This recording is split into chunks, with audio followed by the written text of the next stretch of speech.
ক্রিকেটের প্রাণ দর্শকরা, অথচ সেই ক্রিকেটপ্রেমী দর্শকরাই ক্ষুব্ধ।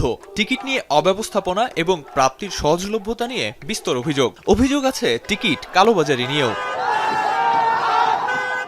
তবে বিসিবি প্রেসিডেন্টের বক্তব্য ভিন্ন। দর্শকদের ধৈর্য ধরার আহ্বান তার। জিনিসটা হচ্ছে আপনার টেকনোলজি, এটা কিন্তু ইমপ্রুভ করার চান্স থাকে এবং প্রথম দিকে একটু ত্রুটি বিচ্ছুতি থাকে। আপনি জানেন যে মিরপুরে আমাদের আসন সংখ্যা মাত্র 24,000, এর মধ্যে 4,000-এর মতো আমাদের দিতে হয়। এত মানুষকে করা সম্ভব না। তবে আমাদের একটা অনুরোধ থাকবে দর্শকদের যে আপনারা এই জিনিসটা বুঝতে হবে। বিপিএল এর উদ্বোধনী আসর থেকে শুরু করে দশম আসর পর্যন্ত কোনো আসরেই টিকিট বিক্রির পরিমাণ এবং কত টাকার টিকিট বিক্রি হয়েছে কিংবা কতটা রেভিনিউ এসেছে সে সম্পর্কে কিছু জানায়নি আগের বোর্ড। তবে বর্তমান প্রেসিডেন্ট জানালেন, এবার রেভিনিউ নিয়ে স্পষ্ট তথ্য পাবে দেশের মানুষ। এটা একটা বিরাট রেভিনিউর জায়গায়। আপনি লাস্ট 12 বছরে কখনো শুনেছেন কত টাকার টিকিটের বিক্রি হয়েছে? আমি তো শুনি নাই কখনো।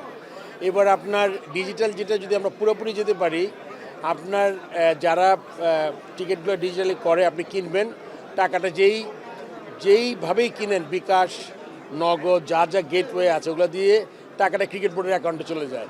সো এখানে কেউ কোনো টাকা টাচ করার সুযোগ পায় না, টিকিট ধরার সুযোগ পায় না। সেই জিনিসটা আমার স্বপ্ন ছিল। টিকিট ইস্যুতে স্পষ্ট বার্তা দিলেও টি-20 নতুন অধিনায়ক কে হচ্ছেন সে বিষয়ে ধোঁয়াশায় রাখলেন বিসিবি প্রেসিডেন্ট। অফ ফর্মে থাকা লিটনকে ক্যাপ্টেন্সিতে ফুল মার্কস দিলেও কিছুটা কিন্তু রাখলেন কথার ভাঁজে।